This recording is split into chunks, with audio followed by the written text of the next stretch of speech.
حرم ذلك الدين القيم فلا تظلموا فيهن أنفسكم وقاتلوا المشركين كافة كما يقاتلونكم كافة واعلموا أن الله مع المتقين. وقال تعالى قل هل ننبئكم بالأخسرين أعمالا الذين ضل سعيهم في الحياة الدنيا وهم يحسبون أنهم يحسنون صنعا. صدق الله مولانا العظيم. قال رسول الله صلى الله عليه وآله وسلم صيام يوم عاشوراء إني أحتسب على الله أن يكفر السنة التي قبله.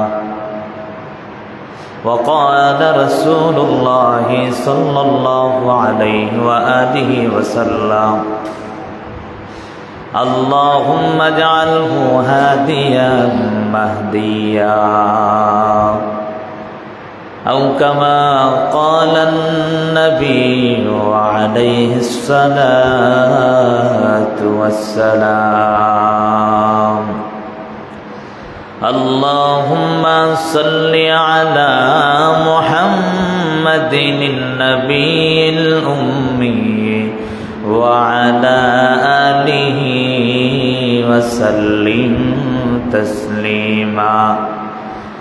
رب زدني علما رب زدني علما رب زدني علما رب اشرح لي صدري ويسر لي أمري واحلل عقدة من لساني يفقه قولي. سبحانك لا علم لنا إلا ما علمتنا إنك أنت العليم الحكيم. رہے میرے مسکن حوالی کعبہ بنے میرے مدفن دیار مدینہ بنے میرے مدفن دیار مدینہ. یہاں ہم سب مسافر ہیں قبر آ کر ٹھکانا کوئی آگے روانہ ہے کوئی پیچھے روانہ کوئی آگے روانہ ہے کوئی پیچھے روانہ. আলহামদুলিল্লাহ, মহান রবের দরবারে অসংখ্য অগণিত শুকর যে রব্বুল আলামিন বড় ভালোবেসে মহব্বত করে দয়া করে মহান রবের ঘর জামে মসজিদে এই পবিত্র জুমার দিন আর মুহররম মাস সম্মানিত মাসের দ্বিতীয় জুমায় আসার বসার তৌফিক দিয়েছেন মুসলমান হিসাবে ইমানের আওয়াজকে উঁচু করে নেয়ামতের শুকর আদায়ার্থে বলিষ্ঠ কণ্ঠে সকলে একবার সেই রবের দেয়া নেয়ামতের শুকর আদায় করে পড়ি আলহামদুলিল্লাহ। অনেকে আলহামদুলিল্লাহ বলি নাই, চিন্তা করছে মুখ দিছে আল্লাহ, না বললেও চলে নাকি? আমার মতো আপনার মতো কত মানুষ রাস্তাঘাটে আছে না? কথা বলেন, আছে না নাই? হসপিটালের বেডে কাতরাচ্ছে, আছে না নাই? তার দিন দুনিয়ার খবরও নাই, ঠিক না? তা আমাদেরকে আল্লাহ তাআলা তার থেকে ভালো রাখছে না? এমনকি আমাদেরকে আল্লাহ তাআলা তার ঘরে এসে তার কদমে দুইটা সেজদা দেওয়ার জন্য অপেক্ষা করার সুযোগ করে দিচ্ছে, ঠিক না? এজন্য জোরে সোরে দেখি একবার পড়ি আলহামদুলিল্লাহ। সর্বোপরি দুরুদ সালাম বিশ্ব মানবতার মুক্তির দিশারি সৈয়দুল মুরসালিন আকায়ে নামদার মাদিনাহ কা তাজদার আফতাব নবুয়ত ফখরে মওজুদাত সৈয়দুল মখলুকাত জনাব মুহাম্মদুর রাসূলুল্লাহ মুহাম্মদের পরি সাল্লাল্লাহু আলাইহি ওয়া আলিহি ওয়াসাল্লাম। আমরা গত জুমায় আলোচনা করেছিলাম 4টা মাস সম্মানিত, ঠিক না? তার মধ্যে মুহররম মাস যেহেতু চলতেছে আমাদের মাঝে, মুহররমের কিছু গুণাগুণ নিয়ে আলোচনা করেছিলাম। তা আজকেও সেই মুহররমে 10 তারিখ যেহেতু সামনে সমাগত আসতেছে, সেই হিসাবে 10 তারিখের কিছু ইবাদত, আশুরার দিন যে ইবাদত আছে সেই ইবাদতের কথা গত সপ্তাহে বলেছিলাম। যদি আল্লাহ তৌফিক দেন এই সপ্তাহে কিছু আলোচনা করার চেষ্টা করব। আর এই দিনে কি কি সংঘটিত হয়েছে তার মধ্যে উল্লেখযোগ্য একটি ঘটনা পরবর্তীতে যুক্ত হয়েছে কারবালার ইতিহাস। সঠিক ইতিহাস তুলে ধরার চেষ্টা করব যদি আল্লাহ তৌফিক দেন ইনশাআল্লাহ।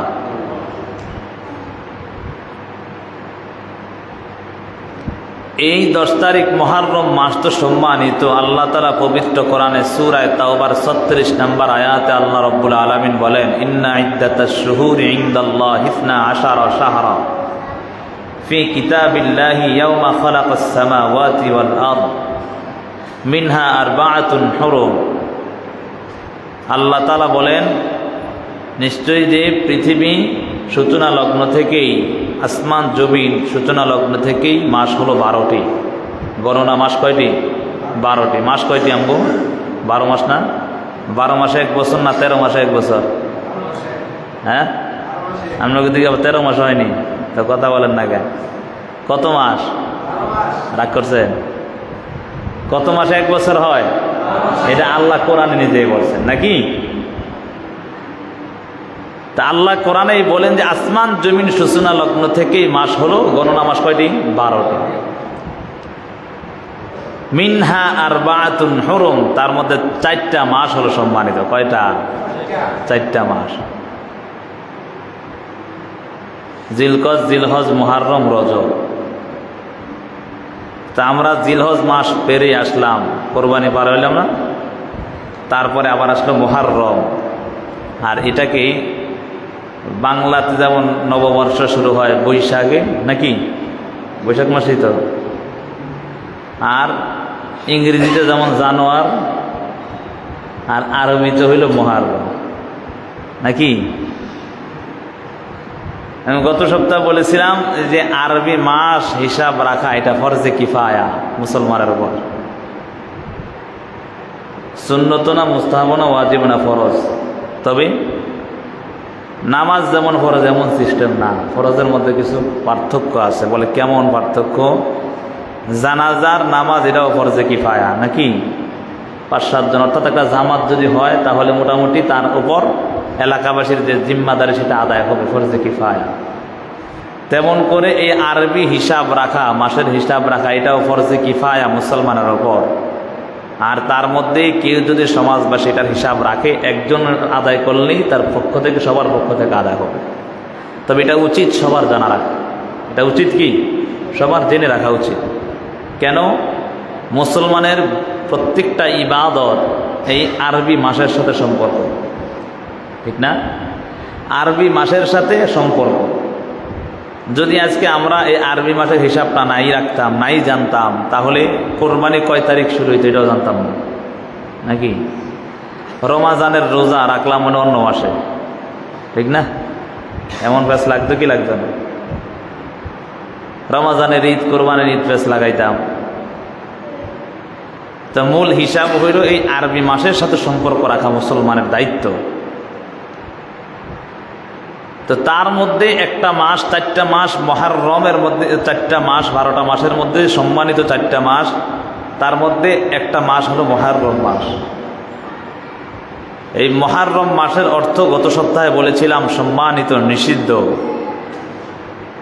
নিষিদ্ধ মানে এই মাসগুলোর মধ্যে জাহিলি যুগেও তারা যুদ্ধ, হানাহানি, মারামারি, কাটাকাটি বন্ধ ছিল। নবীর যুগে এসেও বন্ধ ছিল সূচনা থেকে, প্রথম দিক থেকে।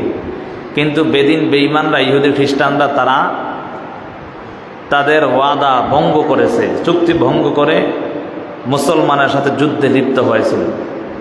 আল্লাহ তাআলা সাথে সাথে আয়াত নাজিল করলেন, ইন্না ইদ্দাতাশ শুহুরি ইনদাল্লাহি 12 শাহরান ফি কিতাবিল্লাহ ইয়াওমা খালাকাস সামাওয়াতি ওয়াল আরদা মিনহা আরবাআতুন হুরুম যালিকাদ দীনুল কাইয়্যিম ফালা তাযলিমু ফীহিন্না আনফুসাকুম ওয়া কাতিলুল মুশরিকিনা কাফা কামা ইয়াকাতিলুনাকুম কাফা। আল্লাহ তাআলা বলে, তোমরা তাদের সাথে সমবেতভাবে যুদ্ধ করো যেমনভাবে তারাও তোমাদের সাথে যেমন সমবেতভাবে যুদ্ধ করেছে। অর্থাৎ চুক্তি ভঙ্গ করেছে। যখন হামলা আসবে তখনই তার প্রতিহত করো, যখন হামলা আসবে তখনই তার প্রতিহত করো। তো তার মধ্যেই আল্লাহ তাআলা, যেহেতু তারা চুক্তি ভঙ্গ করেছে, আল্লাহ তাআলা এই কথা জানিয়ে দিয়েছেন, যখনই তাদের উপর হামলা আসবে প্রতিহত করবা। এই মাসটা সম্মানিত হওয়ার বহু কারণ আছে। গত সপ্তাহে বলেছিলাম, তার মধ্যে কিছু কারণ হলো এই মুহররমের 10 তারিখ আশুরার দিন, যেটাকে বলা হয় কারবালার ইতিহাস ঘটেছে। সেই আশুরার দিনে আল্লাহ তাআলা পয়গম্বর আদমের তাওবা আরাফার ময়দানে কবুল করেছিলেন। সুবহানাল্লাহ। পয়গম্বর ইউনূস আলাইহিস সালাতু ওয়াস সালামকে মাছের পেট থেকে মুক্তি, অর্থাৎ বের করে দিয়েছেন আল্লাহ তাআলা এই মুহররমের 10 তারিখ। সুবহানাল্লাহ। পয়গম্বর ইউসুফ আলাইহিস সালাতু ওয়াস সালামকে তিনার ভাইয়েরা মিল্লা শত্রুতামি করে যে তাকে কূপে ফেলাইছিল না, ঘটনা জানি না আমরা মোটামুটি। সেই কূপ থেকে উঠানো হয়েছে মুহররমের 10 তারিখ। সুবহানাল্লাহ, সুবহানাল্লাহ বলুন না। এই মুহররমের 10 তারিখ আমার আল্লাহ তাআলা পয়গম্বর সুলাইমান আলাইহিস সালাতু ওয়াস সালামকে পুরা রাজত্ব দান করেছেন। সুবহানাল্লাহ। তাহলে এই মাসের মধ্যে 10 তারিখটার দাম আছে না নাই? কথা বলেন, আছে না নাই? কথা বলতে পারবেন তো ইনশাআল্লাহ? ঘুমাইতেন না তো? এখান থেকে প্রত্যেক জুমায় বাইর থেকে ওয়াদা করে যাবেন, আজকে জুমায় যাইলে ঘুমাইতাম না, নাকি? আর কারণও আছে। মসজিদ তো আল্লাহর ঘর, শান্তির জায়গা। আইরে বসলেই ঘুম আসে, খুব শান্তি লাগে। মাঝে মাঝে আমনা করে দেখি আমার একটু ঘুম আসছেন, চিন্তা ভাবনা করি, আমনা করে রেখে আমি একটু ঘুমাই, নাকি? এই একটা সপ্তাহের মধ্যে আমরা জুমার সময় একটু আলোচনা করার মূল উদ্দেশ্য হলো সারা সপ্তাহটা যেন আমরা সুন্দরভাবে চালাইতে পারি, দিন বুঝে, শরীয়ত বুঝে, যেন আমরা নিজের জীবনটাকে দিনের মধ্যে ফিট করতে পারি। এটাই মূল মাকসাদ আলোচনা। আল্লাহ তাআলা শুধু তাই নয়, নূহ আলাইহিস সালাতু ওয়াস সালামের গত সপ্তাহে আলোচনা করেছিলাম যে নূহ আলাইহিস সালাতু ওয়াস সালামের প্লাবন আসার পর তার নৌকা, কিস্তি জুদি নামক পাহাড়ের মধ্যে এসে আটকিয়েছে এই মুহররমের 10 তারিখ। সর্বোপরি শেষ আল্লাহ তাআলা তো মুহররমের 10 তারিখকে এত সম্মানিত করেছেন, সম্মানিত করার সাথে সাথে আল্লাহ তাআলা বিশ্বনবী সাল্লাল্লাহু আলাইহি সাল্লামের কলিজার টুকরা আদরের নাতি হযরত হুসাইন রাদিয়াল্লাহু তাআলা আনহুকে কারবালার প্রান্তে এই 10 তারিখ শাহাদাতের মর্যাদা দান করেছেন। সুবহানাল্লাহ। কারবালার প্রান্তরে শাহাদাতের মর্যাদা আল্লাহ দান করেছেন। এই ইতিহাস বড় মর্মান্তিক ইতিহাস। এই ঘটনা যদি কোনো মুসলমান শোনে এবং পড়ে, আমি মনে করি তার কলিজা একটু না একটু হৃদয় নাড়া দিবে। কারণ এমন এক ঘটনা, এমন এক মর্মান্তিক ঘটনা ঘটেছিল যেই দিনে মুসলমানদের ওপর, আহলে বাইতের ওপর, অর্থাৎ নবীজির বংশধরদের ওপর এত নির্যাতন, এত হামলা, এটা অন্য কেউ করে না, এটা মুসলমান মুনাফিকরাই করেছে। এজন্য এই ইতিহাসটা খুব মর্মান্তিক ইতিহাস। আল্লাহ তাআলা এই 10 তারিখে পয়গম্বরের কলিজার টুকরা নাতিকে শহীদ করে শাহাদাতের মর্যাদা দিয়ে আল্লাহ তাআলা তার মর্যাদাকে আরো বুলন্দ করেছেন। সুবহানাল্লাহ।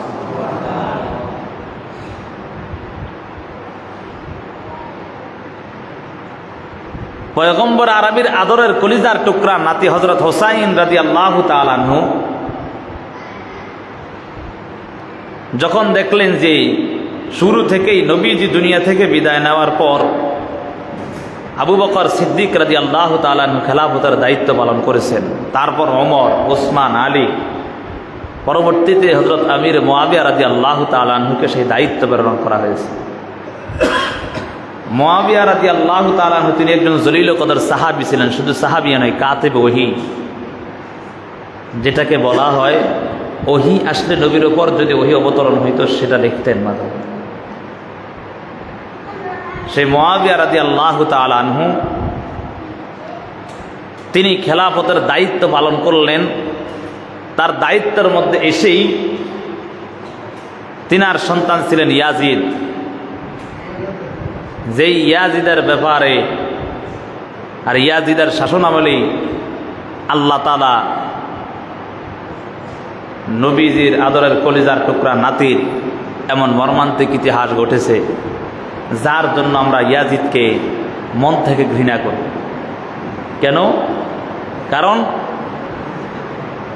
ইয়াজিদের শাসনামলেই মুসলমান হওয়ার পরেও নবীজির কলিজার টুকরা নাতির ব্যাপারে এমন অবস্থা, তাহলে এটা বহুত বড় মর্মান্তিক ঘটনা। আর এই 10 তারিখকে অপেক্ষার, এই 10 তারিখকে আমরা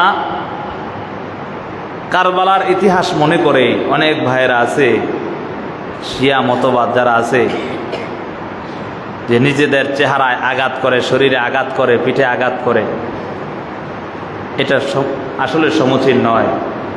নবীজি হাদিসের মধ্যে বলেন, লাইসা মিন্না মান দরবাল খুদুদা ওয়া শাক্কাল জুয়ুবা ওয়া দাআ বিদা'ওয়াল জাহিলিয়া। আমার উম্মতের মধ্যে যেই সমস্ত উম্মতরা তাদের নিজের চেহারায় এবং তাদের শরীরে চপেট আঘাত করবে, তাহলে তারা আমার উম্মতের অন্তর্ভুক্ত নয়। নাউযুবিল্লাহ।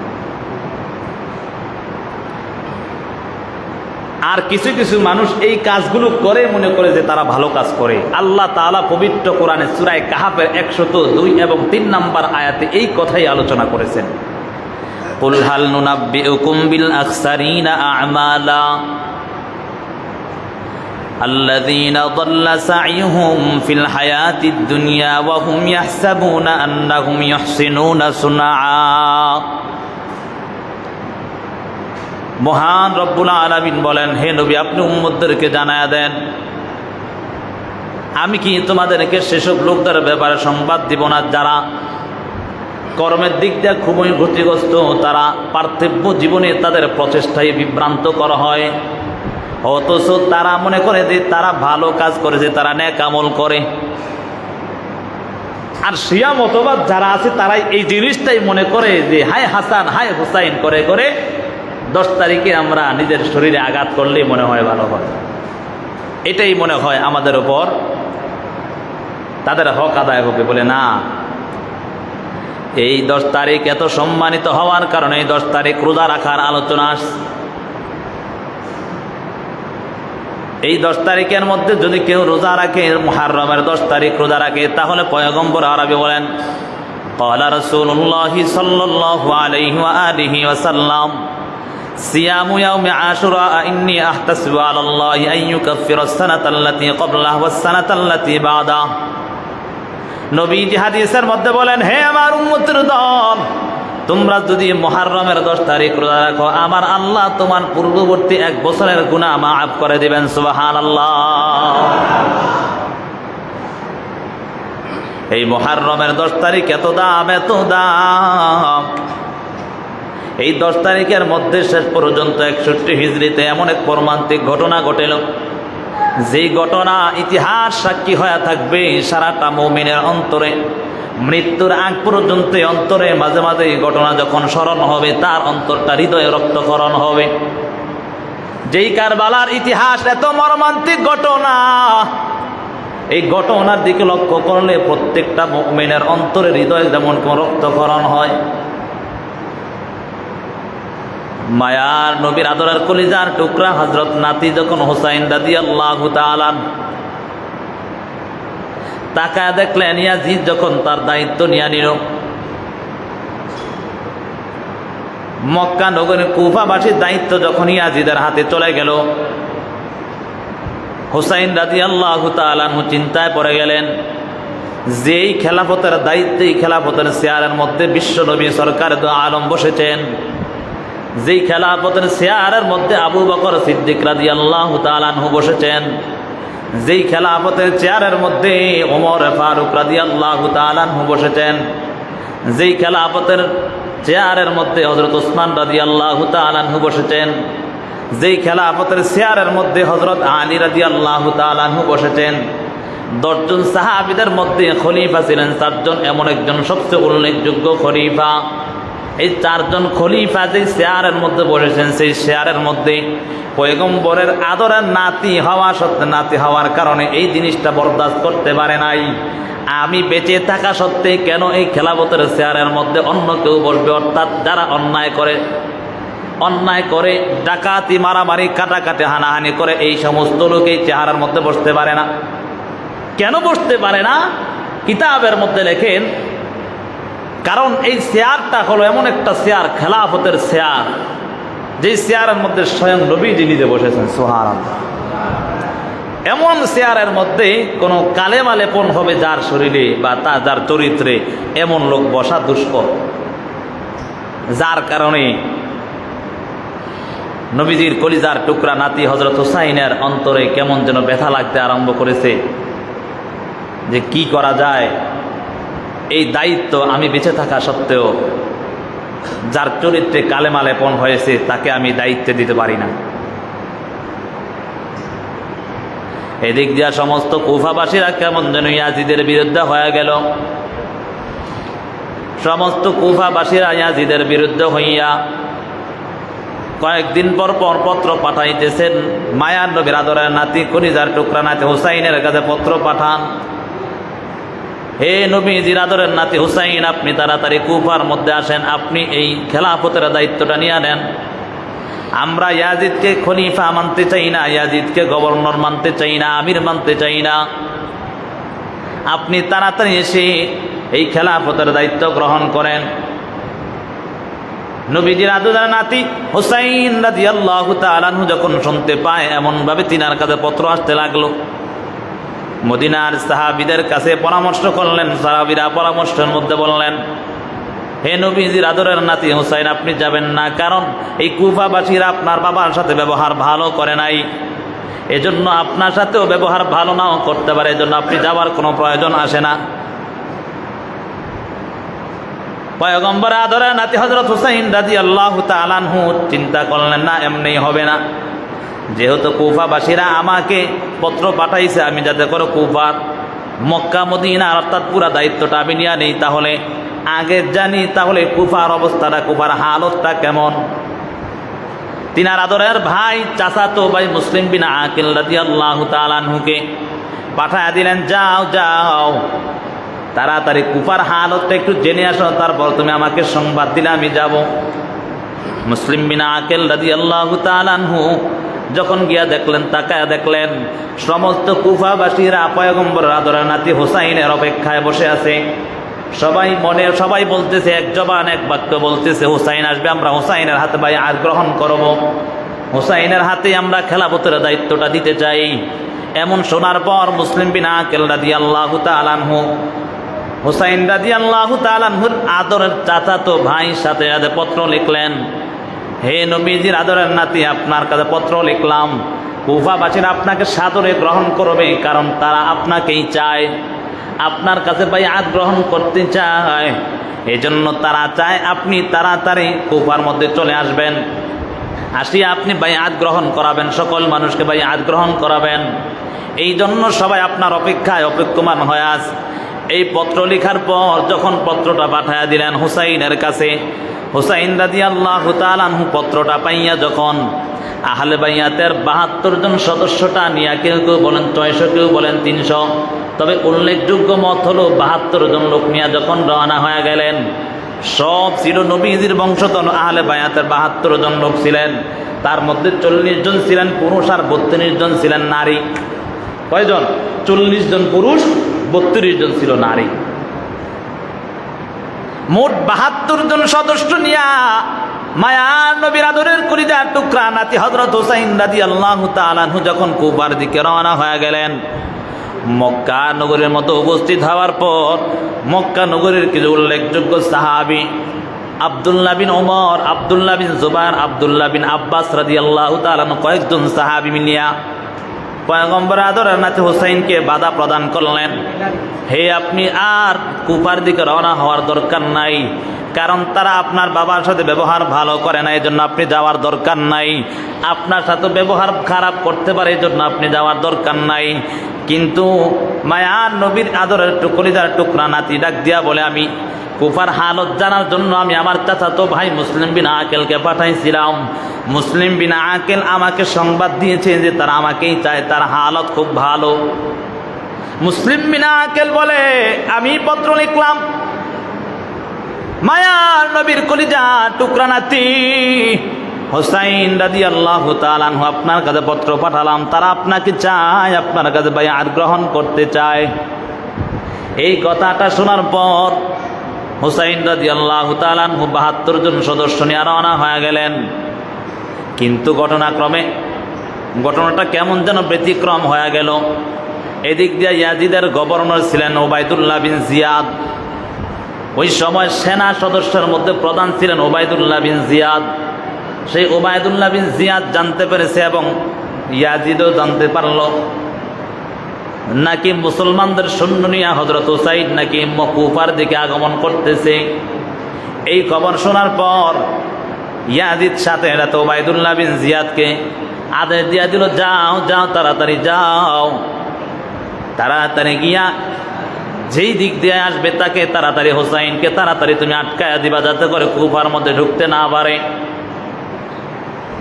ওবায়দুল্লাহ বিন জিয়াদ 6000 সৈন্য নিয়া কুফার চতুর্দিকে এমনভাবে গ্রাও করে ফেললেন যাতে করে কোনো দিক দিয়ে পয়গম্বরের আদরের কলিজার টুকরা নাতি হুসাইন যাতে প্রবেশ করতে না পারে, ইয়াজিদের কাছে যেন না যেতে পারে, এই জন্য সবাই এমনভাবে গ্রাও করে ফেললেন।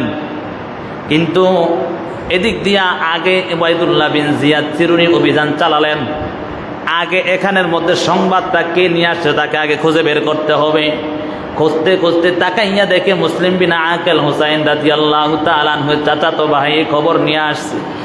সাথে সাথে ওবায়দুল্লাহ বিন জিয়াদ মুসলিম বিন আকেলকে এমনভাবে হত্যা করেছে, গর্দানটা তার শরীর থেকে আলাদা করে দিয়েছে। ডাক দিয়া বলে, মুসলিম বিন আকেল, তুমি কেন এত বড় সাহসকে দিয়েছে তোমাকে ইয়াজিদের ক্ষমতার বিরুদ্ধে কথা বলার জন্য? ইয়াজিদের বিরুদ্ধে, তার শাসনের বিরুদ্ধে কেন তুমি হুসাইনকে আবার এখানে আনতেছো? এই জন্য ওবায়দুল্লাহ বিন জিয়াদ সাথে সাথে মুসলিম বিন আকেলের গর্দানটা আলাদা করে দিয়েছে। তবে এমন নির্যাতন দেখিয়া মুসলিম বিন আকেল কেমন যেন কান্না জড়িত কণ্ঠে ডাক দিয়া বলে, এরে ভাই শুনো, আমাকে দুনিয়া থেকে বিদায় করে দিবে, আমার কোনো আফসোস নাই, আমার কোনো চিন্তা নাই, আমার কষ্ট নাই। তবে আমার মনে বড় কষ্ট, আমার মনে বড় ব্যথা। আমি মুসলিম বিন আকেল তো নিজের হাতে পত্রটা লিখলাম নবীজির আদরের কলিজার টুকরা নাতিকে হুসাইনকে এই কুফার মধ্যে আসার জন্য। এখন তো পরিস্থিতি ভালো নয়, এখন তো হালত ভালো নয়। এই অবস্থায় যদি হুসাইন তার দলবল নিয়ে যদি এভাবে কুফার মধ্যে আগমন করে, তাহলে দেখা যাবে নবীজির আদরের কলিজার টুকরা নাতিও দুনিয়া থেকে বিদায় নিয়ে চলে যাবে। হে কুফাবাসীরা শোনো, তোমরা যদি পারো এই কাজটা করো, যেভাবে হোক হুসাইনের কাছে এই পত্রটা পাঠায়া দেয়, সংবাদটা পাঠায়া দাও। যাতে করে আর কুফার মধ্যে মুসলমানের অর্থাৎ ওবায়দুল্লাহ বিন জিয়াদের এমন সেনা সদস্যদের মাঝে আর আসতে না হয়, কারবালার প্রান্তে যেন আর আসতে না হয়। কারণ যদি আসে তাহলে ওবায়দুল্লাহ বিন জিয়াদ তাকে এভাবেই হত্যা করে ফেলবে, শহীদ করে ফেলবে।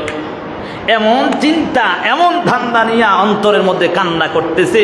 ডাক দিয়া বলে, কেন তুমি কান্না করো? বলে, মৃত্যুর ভয়ে কান্না করি না, আমি তো কান্না করি আমার নবীজির আদরের কলিজার টুকরা নাতিকে দুনিয়া থেকে বিদায় করে দিই, এজন্য মনে আমার বড় কষ্ট। হাসরের ময়দানে যদি আবার মালিক ডাক দেয়া বলে, হে মুসলিম বিন আকিল, তোর কারণে আমার মায়ার নবীর কলিজার টুকরা নাতিটা এমনভাবে শহীদ হয়ে গিয়েছে তোর কারণে, তখন আমি আমার আল্লাহর কাছে কি জবাব দিব? আমি আমার আল্লাহর কাছে কি জবাব দিব? বুঝে রেখেছেন তো, মানি দেন না?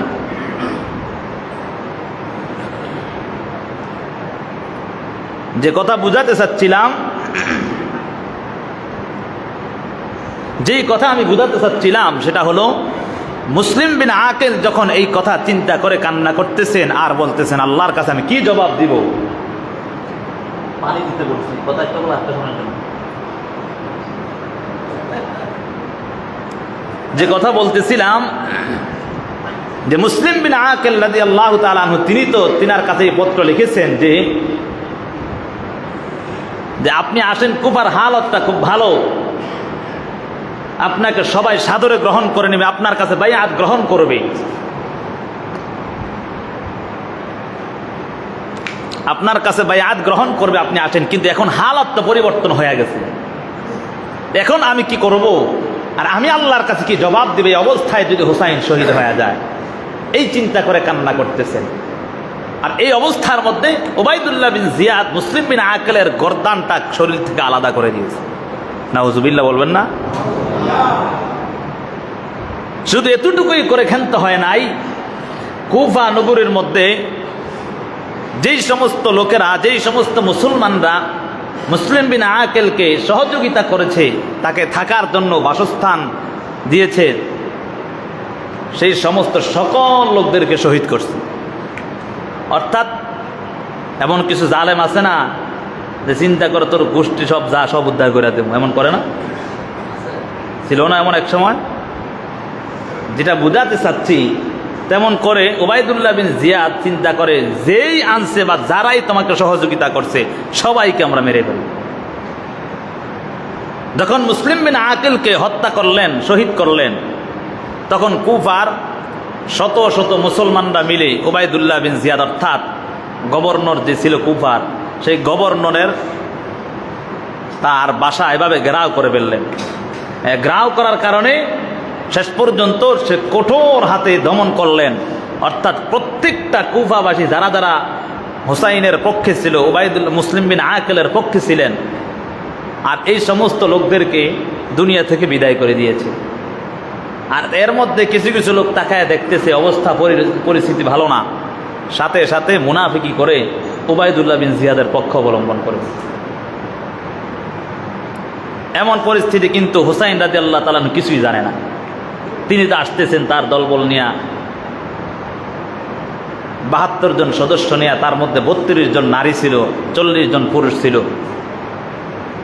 দলবল নিয়ে আসতেছে, আসিয়া যখন কারবালার প্রান্তরে আসলেন, তাকায়া দেখে চতুর্দিকে এভাবে ওবায়দুল্লাহ বিন জিয়াদ তার সেনা সদস্য দিয়া পুরা কারবালার প্রান্ত ঘেরাও করে ফেলেছে। হঠাৎ করে কিছুই বুঝতে পারে নাই। আচ্ছা বলেন তো, আপনি আমাকে এখানে দাওয়াত দিয়ে এনে যদি আপনি আমাকে আবার নির্যাতন করেন, তো অবস্থা পরিস্থিতি কেমন হয়? নবীজির আদরের কলিজার টুকরা নাতি যখন তাকায়া দেখতেছে যে পরিস্থিতি তো ভালো না, আমি কি উদ্দেশ্যে আসলাম আর কি হলো কিছুই তো বুঝলাম না। হুসাইন রাদিয়াল্লাহু তাআলা আনহু ৩টা বা ৪টা শর্ত দিতে চাইলেন যে ওবায়দুল্লাহ বিন জিয়াদ, আমি 4টা শর্ত তোমার কাছে বা 3টা শর্ত দিতে চাই। বলে সেই শর্তগুলো কি? বলে 1 নাম্বার শর্ত হলো, আমিও মুসলমান, তোমরাও মুসলমান, আমি তো তোমাদের সাথে যুদ্ধ করতে আসি নাই, মুসলমান মুসলমানের সাথে যুদ্ধ করে নাই, তা আমি তোমাদের সাথে যুদ্ধ করতে আসি নাই, আমি আসছি এই খেলাফতের দায়িত্ব যাতে করে কোনো যার চরিত্রের মধ্যে কালেমালেপন হয়েছে এমন কোনো লোক যাতে করে খেলাফতের দায়িত্ব না নেয়। আর যার জন্যই আমি এসেছি ইয়াজিদের সাথে পরামর্শ করা করে তার থেকে এই দায়িত্ব বুঝিয়ে নেওয়ার জন্য, যাতে করে এই এমন সুমহান দায়িত্ব যাতে করে অবহেলিত না হয়। এক নাম্বার হলো, আমার শর্তটা হলো যে তুমি আমাকে সেই সুযোগ করে দাও ইয়াজিদের কাছে গিয়ে আমি একটু পরামর্শ করা। যদি নাই দাও, বলে না এই সুযোগ দেওয়া যাবে না, ইয়াজিদের কাছে যেতে হলে আপনাকে আগে ইয়াজিদকে খলিফা মেনে তারপর যেতে হবে। দ্বিতীয় আরেকটা বলে, তাহলে আমাকে মক্কায় আবার ফিরত যেতে দাও, মদিনায় ফিরত যেতে দাও, আমি আমার মায়ার নবীর রওজা প্রত্যেকটা বেলায় প্রত্যেকটা ওয়াক্তে ওয়াক্তে দেখতাম, আমার কলিজার টুকরা আদরের নানার সেই রওজাটা প্রত্যেকটা ওয়াক্তে দেখতাম, আর আমার মনটা শীতল করতাম। আর তুমি যদি এমনই মনে করো যে আমাকে শহীদ করবা, তাহলে তো আমি আমার নানার রওজা পাকে আর যেতে পারবো না, আর দাঁড়িয়ে সালাম দিতে পারবো না। এজন্য যদি আমাকে এমন না হয়, তাহলে সুযোগ করে দাও, আমি চলে যাব, মক্কা মদিনায় চলে যাব। বলে না, তাও সুযোগ করে দেওয়া হবে না। বলে আর না হয় একটা কাজ করো, আমাকে মুসলিম কোনো রাষ্ট্রের সীমান্তে দিয়া দাও, কাফের বেঈমানদের সাথে আমি যুদ্ধ করব। কোনোটাই উবাইদুল্লাহ বিন জিয়াদ মুনাফিক মানে নাই। বলে একটাই মানতে হবে, আপনাকে আত্মসমর্পণ করে তারপর ইয়াজিদকে আপনি খলিফা মানতে হবে। কলিজার টুকরা ধরে নাতি হুসাইন রাদিয়াল্লাহু তাআলা আনহু ডাক দিয়া বলে, উবাইদুল্লাহ বিন জিয়াদ, তুমি শোনো, তুমি মনে করেছো আমি এখানে আসছি তোর যুদ্ধ করার জন্য না, তাই বিদায় কি আমি অন্যায়টা মেনে নিব এত সহজ? অন্যায় জিনিস আমি মানবো, এটা হতেই পারে না। মায়ার নবীর আদরের কলিজার টুকরা নাতি হুসাইন ডাক দিয়া বলে, রে উবাইদুল্লাহ বিন জিয়াদ শোনো, তুমি তো বলতেছো ইয়াজিদকে খলিফা মানার জন্য, আমি তো খলিফা মানতে আসি নাই, ইয়াজিদকে খলিফা মানতে আসি নাই, কারণ তার চরিত্রের মধ্যে কালেমা লেপন আছে, এই জন্য তাকে আমি খলিফা মানতে চাই না।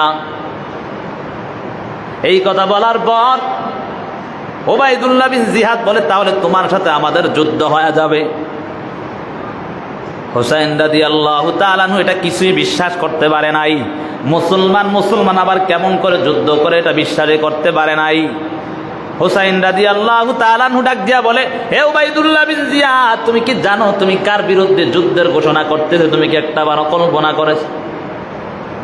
আমি তো এমন একজন লোক যে সাইয়্যিদা শাবাবে আহলিল জান্নাহ, এমন একজন যে জান্নাতের সর্দারনি, সমস্ত নারীদের সর্দারনি হবে। আমার মা হযরত ফাতেমা রাদিয়াল্লাহু তাআলা আনহা, তিনার সন্তান কিন্তু আমি। তুমি কি জানো আমি কে? আমি কে জানো? আমি এমন একজন নবী, যেই নবী তোমরাও যাকে নবী মানো আমিও তাকে নবী মানি। শুধু তা নয়, যাকে সৃষ্টি না করলে কুল কায়নাত কিছুই আল্লাহ সৃষ্টি করতেন না, এমন একজন নবীর আদরের নাতি হলাম আমি। কেমন করে আমার সাথে তুমি যুদ্ধের ঘোষণা করতেছ? উবাইদুল্লাহ বিন জিয়াদ মুনাফিক ডাক দিয়া বলে, আমি এত কিছু শুনতে চাই না, তুমি কে বা কারা, কার কি হও এটা আমার জানার দরকার নাই, নাউজুবিল্লাহ। তবে আমার একটাই কথা, তুমি যদি চাও তাহলে ইয়াজিদকে তুমি খলিফা মানতেই হবে, যদি না মানো তাহলে আমার হাতের তরবারি ছাড়া তোমার সাথে ফয়সালা হবে, নাউজুবিল্লাহ। হুসাইন ডাক দিয়া বলে, হে ইয়াজি উবাইদুল্লাহ বিন জিয়াদ, কি বলতেছো? আমি কে? তুমি কি একটাবারও চিন্তা করেছো যেই আমার শরীরে এমন কোন শরীরটা না, এমন কোন জায়গা নাই যেই নবীর আদরের দুইটা ঠোঁট, সুন্দর সুন্দর ঠোঁটগুলো আমার শরীরে লাগে নাই? তুমি কি জানো নাই আমি এমন একজন লোক যে জান্নাতের মধ্যে যুবকদের সর্দার আমি? তাহলে কেমন করে তুমি আমার সাথে যুদ্ধের ঘোষণা করতেছে, একটু কি চিন্তা করো নাই? এই কথা বলার পর উবাইদুল্লাহ বিন জিয়াদ ডাক দেয়া বলে, তুমি যা কিছু বলো আর না বলো, একটাই আমার কথা থাকবে, যদি তুমি ইয়াজিদকে খলিফা না মানো তাহলে আমার তরবারির সাথে তোমার ফয়সালা হয়ে যাবে, নাউজুবিল্লাহ। এদিক দিয়ে অনেকদিন হয়ে গেল। কেউ কেউ বলেন জিলহজ মাসের 8 তারিখ থেকে রওনা হয়ে গেছেন মদিনা থেকে, আর এখানে আসিয়া মুহররমের 10 তারিখের মধ্যে উপনীত হয়ে গেলেন। মোটামুটি 1 মাসের উপরে চলে গেছে। এমন হালত দেখিয়া হুসাইন রাদিয়াল্লাহু তাআলা কোনো কিছুই বুঝতে পারলেন না। মনে মনে প্রতিজ্ঞা করে নিলেন, আমি আমার জীবন দিব, তারপরেও এই দুনিয়ার জমিনের মধ্যে ইসলামী হুকুমত কায়েম করাই যাব। হুসাইন রাদিয়াল্লাহু তাআলা আনহু তাঁবুর মধ্যে গিয়া তিনাদের 40 জন পুরুষ ছিল, তাদের সাথে পরামর্শ করলেন। পরামর্শ করিয়া ডাক দিয়া বলে, হে আমার সাথীরা, হে আহলে বাইতের লোকেরা, শুনে নাও, আমি তো এখানে আসছি তোমাদের সাথে নিয়ে যুদ্ধ করার জন্য আসি নাই। যদি যুদ্ধ করার নিয়ত থাকতো তাহলে বহু সাহাবায়ে কেরাম এখনো মক্কা নগরীর মধ্যে আছে, তাহলে সবাই আমার সাথে আসতো আর সবাই যুদ্ধ করত। কিন্তু আমি তো তোমাদেরকে নিয়ে যুদ্ধ করতে আসি নাই, আমি খেলাফতের দায়িত্ব নেওয়ার জন্য, অর্থাৎ সঠিক দিনটাকে পরিচালনা করার জন্য আমি এখানে আসছিলাম। কিন্তু ইয়াজিদ এবং তার খলিফারা এবং তার গভর্নররা আমাকে সেই দায়িত্ব দিতে চায় না এবং আমার সাথে তারা তরবারি দ্বারা যুদ্ধ করতে চায়। তবে তোমরা আমাকে ক্ষমা করে দাও, আমি যুদ্ধ করতে চাই। তোমরা যদি বাসায় দিকে চলে যাও বা যদি জিম্মি হয়ে যাও, তাহলে কখনো তোমরা ঈমান হারা হবা না। ডাক দিয়া বলে, ঈমান হারা হইও না, কালেমা ছিড়ো না। যদিও তারা তোমাদেরকে এমনভাবে নির্যাতন করে, জিম্মি করে, তোমরা ঈমান হারা হইও। এই কথা এমনভাবে বলতেছে, বলার পর সব 40 জন লোক ডাক দিয়া বলে, আল্লাহর জাত ও সিফাতের কসম করে বলি, হে হুসাইন রাদিয়াল্লাহু তাআলা, আপনি কি বলতেছেন? মুনাফিকরা আপনার বিরুদ্ধে যুদ্ধ করবে আর আমরা কি এমনি বসে থাকবো? আমরাও যুদ্ধ করবো। সুবহানাল্লাহ। 40 জন পুরুষ নিয়া হুসাইন রাদিয়াল্লাহু তাআলা কারবালার প্রান্তে, ফুরাত নদীর তীরে কারবালার প্রান্তে যখন যুদ্ধের মধ্যে লিপ্ত হয়ে যায়, জোহরের সময় আসতে আসতে কারবালার প্রান্তরে মুসলমান 40 জন শহীদ হয়ে যায়। মাত্র একজন বাকি আছে, সেটা হলো নবীর আদরের নাতি হুসাইন রাদিয়াল্লাহু তাআলা। সেই হুসাইন রাদিয়াল্লাহু তাআলা যখন তাকায় দেখে সবাই শহীদ হয়ে গেল, আবার তাঁবুর মধ্যে গিয়া তাকায় দেখলেন 32 জন শুধু নারী আছে।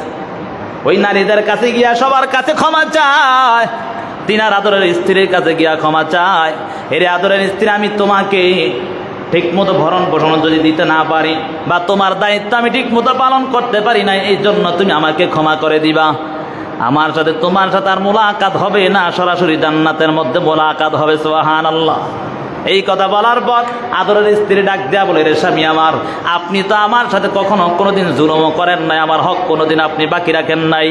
তবে আমার একটাই আবদার, আপনি যুদ্ধে যাবেন, আমার কোনো বাধা নাই। আপনার আদরের নানাও এভাবে যুদ্ধের ময়দানে গিয়েছে, আপনার বাবাও যুদ্ধের ময়দানে গিয়েছে, এই জন্য আমার কোনো বাধা নাই। আপনিও যাবেন, আমার কোনো বাধা নাই। তবে তাকাইয়া দেখেন, আপনার যে আদরের সন্তানটা, এই সন্তানটা আজকে কয়েকদিন যাবৎ খাবার না থাকার কারণে আপনার সন্তানটা শুকাইয়া দুনিয়া থেকে কেমন যেন বিদায় নিয়ে যাচ্ছে। তাকায় দেখেন, আমার স্তনের মধ্যে কোনো দুধ পাওয়া যাচ্ছে না, কোথাও কোনো পানি পাওয়া যাচ্ছে না। এই জন্য যদি চান একটু আমার সন্তানটাকে একটু পানি পান করায় আনেন।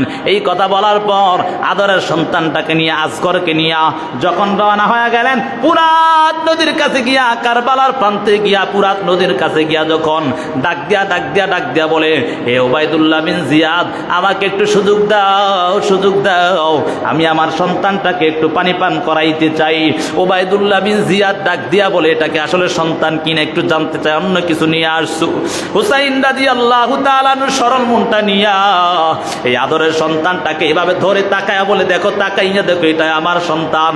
এমন ভাবে ওবায়দুল্লাহ বিন জিয়াদ, ওই নাফরমান মুনাফিক, সাথে সাথে যখন তাকায়া দেখে সন্তানটা, ওই সন্তানটা দেখার সাথে সাথে একটা তীর নিক্ষেপ করলেন। তিনি নিক্ষেপ করার সাথে সাথে ওই আজগরের বুকটা দিয়া ঢুকিয়া পিছনের দিক থেকে বের হইয়া দুনিয়া থেকে বিদায় নিয়ে চলে যায়। এমন কঠিন হালত হয়ে যায়, বাবার হাতে সন্তানের মৃত্যু, কত ভয়াবহ অবস্থা হয়ে গেল। আবার পানি পান করাইতে পারলো না, মনের মধ্যে বড় ব্যথা নিয়ে, বড় কষ্ট নিয়ে হাঁটতেছে। আর ডাক দিয়া মালিককে বলে, ও দয়ার মালিক, ও দয়ার আল্লাহ, এটা কোন বিচার হয়ে গেল? আমার সন্তান তো এমন কোনো অন্যায় করে না, আমার সন্তান তো যুদ্ধ করতেও আসে না, তারপরও কেমন ভাবে ইয়াজিদের গভর্নর ওবায়দুল্লাহ বিন জিয়াদ তার সৈন্য দলেরা মিলিয়া আমার সন্তানটাকে হত্যা শহীদ করে দিয়েছে। ও আল্লাহ, আপনি আমার সন্তানটাকে আমার আদরের নানার হাতে হাউজে কাউসারের পানি পান করাবে।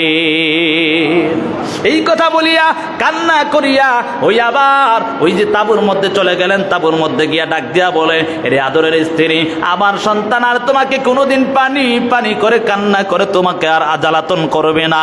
আমার সন্তান দুনিয়ার মায়া ত্যাগ করে দুনিয়া থেকে চলে গেল।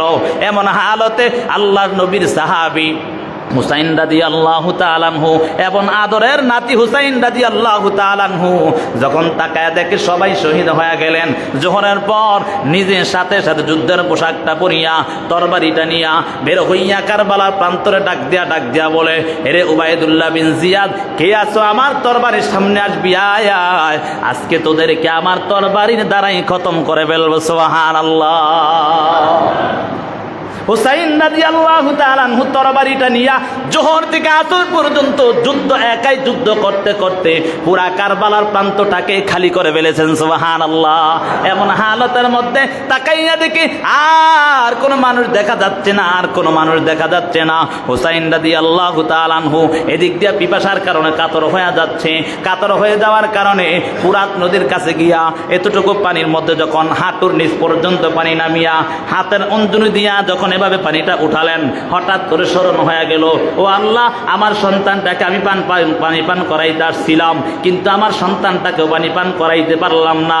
ও আল্লাহ, আমার 40 জন সাথীরা ছিল, তাদেরকে আমি পানি পান করাইতে পারলাম না। ও মালিক, আমি এমন নিমক হারাম না, আমি আজকে সুযোগটা পাই আমি পান করব না। না, আমিও পানি পান করব না, আমিও আর এই পানি পান করতে চাই না। আমার সাথীরা যেভাবে দুনিয়া থেকে বিদায় নিয়েছে, আমিও তেমন করে বিদায় নিতে চাই। আমি আর এই ফুরাত নদীর পানি পান করতে চাই না, আমি সরাসরি হাউজে কাউসারের পানি পান করতে চাই। হুসাইন রাদিয়াল্লাহু তাআলা আনহু কিন্তু পানির পিপাসায় কাতর হয়ে গেছেন। হাদিসের মধ্যে আসছে, হুসাইন যখন এমনভাবে ওই ইতিহাসের মধ্যে পাওয়া যায়, হুসাইন যখন কাতর হয়ে গেছে, পিপাসায় কাতর হয়ে গেছে, তখন দাঁড়াতেও ভালো করে পারে না। আসরের পর হয়ে গেল, মাগরিবের আগ মুহূর্ত কেমন যেন এভাবে একটু যুক্তি মেরে দাঁড়ায় আছে।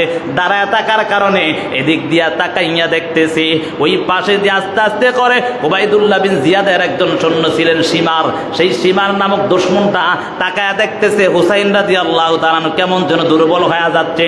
এক রাওয়ায়াতের মধ্যে পাওয়া যায় হুসাইন রাদিয়াল্লাহু তাআলা আনহু কেমন যেন জমিনের মধ্যে পড়ে গেছে, আর এক রাওয়ায়াতের মধ্যে পাওয়া যায় হুসাইন রাদিয়াল্লাহু তাআলা আনহু পড়ে যাচ্ছে।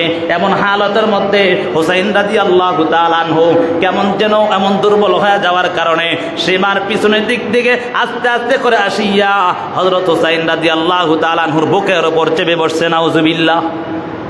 হুসাইন রাদিয়াল্লাহু তাআলা বুকের উপর চেপে এমন ভাবে বসার কারণে হুসাইন ডাক দিয়া বলে, হে বেঈমান নাফরমান, তুই কি করতেছো? তুই কি জানো আমি এমন একজন আদরের কলিজার টুকরা নাতি ছিলাম, যেই নাতি মায়ার নবীকে ঘোড়া বানাইয়া মায়ার নবীর উপর মাঝে মাঝে সাওয়ার হইতাম। আমি এমন একজন নাতি, যেই নাতির জন্য মায়ার নবী বেঈমানের হাতে মার খেতে হয়েছে, যেই নাতির জন্য মায়ার নবীর গাল মোবারকের মধ্যে থাপ্পড় খেতে হয়েছে। আমি সেই নাতি, আজকে সেই নাতির উপর কেমন ভাবে তুই আঘাত করতেছ? কোনো কিছুই শুনে না। মায়ার নবীর আদরের নাতিকে এমন ভাবে শোয়াইয়া তার বুকের উপর উঠিয়া ওই বেঈমান এমন ভাবে মায়ার নবীর আদরের টুকরা কলিজার টুকরা নাতিটাকে ওই শরীর থেকে তার গর্দানটাকে আলাদা করে দেয়। নাউজুবিল্লাহ। এমন ভয়ঙ্কর অবস্থা হয়, এমন কঠিন অবস্থা হয়ে দাঁড়ায় যে ওই অবস্থার মধ্যে পুরা কারবালার প্রান্ত কেমন যেন পুরা আকাশ বাতাস সব ভারী হয়ে যাচ্ছে। এমন হালাত হয়ে গেছে, কিতাবের মধ্যে পাওয়া যায় যে বাইতুল মামুর 70,000 ফেরেশতারা তাওয়াফ করত। যেই ফেরেশতা একদিন তাওয়াফ করলে কিয়ামত পর্যন্ত আর আসবে না, সেই 70,000 ফেরেশতা শুধু কান্না করে আল্লাহর কাছে বলে, আল্লাহ, এটা কি এমন দেখতেছি যে আপনার নবীর আদরের নাতি কেমন ভাবে দুনিয়া থেকে শহীদ করতেছে। যদি আল্লাহ কোনোদিন সময় দেয় আবার সামনে আলোচনাগুলো আরো করব। যে কথাগুলো বললাম সঠিক ইতিহাস জেনে বুঝে আল্লাহ তাআলা আমাদেরকে আমল করার তৌফিক দান করুন। ওয়া মা তৌফিক ইল্লা বিল্লাহ। যারা সুন্নাত আদায় করি নাই সুন্নাত আদায় করেন।